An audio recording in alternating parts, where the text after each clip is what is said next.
So what happens? ठीक है. I mean, if you are नहीं, what is this?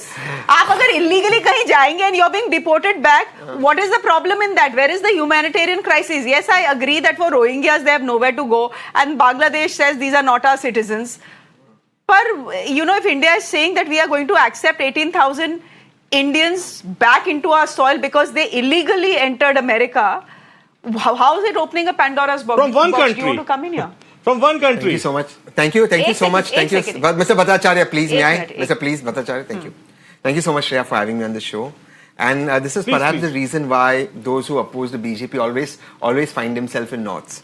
If I were to ask a TMC sympathizer right now that people illegally come into their house, poor people, and occupy his house illegally, will he say, no, you must have sympathy and stay in my house, use my bedroom, use my toilet? Or he'll say, bye, he'll call up the nearest police station and say, inko bahar nikalo. So what holds true for your house should hold true for your country. How does it change the thing?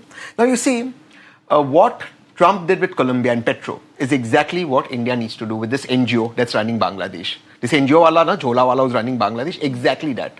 Put him in his place and you'll have Trump support. The Myanmar problem is slightly different because that is being governed by the United Nations, though India is not a signatory to the 1951 Correct. United Nations Convention. The problem is also compounded because India does not have a national refugee law. It has a citizenship law. Now, citizenship is very different from a refugee act. So, therefore, there is a lot of confusion and it's not a consistent policy of the state on how to deal with refugees. What actually transpires as sympathetic refugees. So, for the Rohingya issue, for everything that the BJP tom-toms about and says that the Rohingyas should be thrown out and some out-of-work lawyers have been going to the Supreme Court, the centre has not had its stand specifically. It may say one thing on TV and one thing in political rallies. Actually, these Rohingyas are being supported across the nation by the union government and with the United Nations monitoring it. They actually have United Nations I-card. And that is different, and I understand that. So first, we have two separate issues, and unless you don't have a national act to deal with refugees, you won't be able to deal with the problem at hand. Number two, this is a slightly more grave problem and a nuanced problem. I do have sympathy for people who want to move to other lands to sort of get a job. And immigration legally must be welcomed, legally, as long as they're adding value to the nation. You can't have people from any country going to another country and draining the resources of the country. It is a sovereign duty of the country to safeguard its sovereignty. It's the duty of the government to safeguard the country's sovereignty. This cannot happen. Now we went to CA, which is actually quite not required in this area. But even if we go to the argument of CA, which is actually not required in this particular debate, what is the cutoff date for CA? The arbitrary date for cutoff CA is 31st December 2014. Why? Because some Babu must have thought in their head that 31st December 2014 sounds very good. What is 31st December 2014? Is it some date? What is the historical context? What is the number? Now what's happened with 31st December 2014? Since then, NGO wala has taken over Bangladesh. Pakistan has had its more problems. Taliban's taken over Afghanistan. What have you done?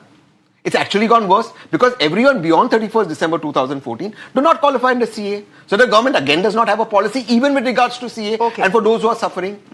The last issue is, how do you actually streamline refugees so that they can at some point go back to their nation under the United Nations whatever program is there? For example, the Rohingyas, even though Myanmar does not want to take them back, the United Nations does put pressure on Myanmar, and now the change in regime in USA, India might also have some space in Myanmar to play. So I'm just countering a point you made. You said Rohingyas are here in India legally, largely. Actually not. No, that's not illegal. That's not what I'm saying. Out of 70,000, only about 17,000 Rohingyas in this country have that UN refugee card.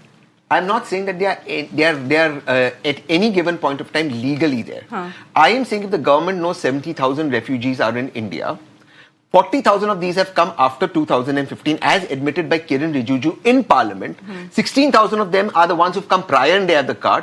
What stops the government from either giving them the card under the United Nations program or deporting them back? And if Myanmar is not willing to take them back, India had an arrangement earlier on with Bangladesh when Sheikh Hasina was there. So why didn't we work that out? So in that particular context, I find this astounding by the government, the union government. You know the exact number of people who've come into the country, but you don't know where they are. You can't locate them. You can't find them, you can't deport them, you can't send them back, you can't put them in camps. So what is the government doing?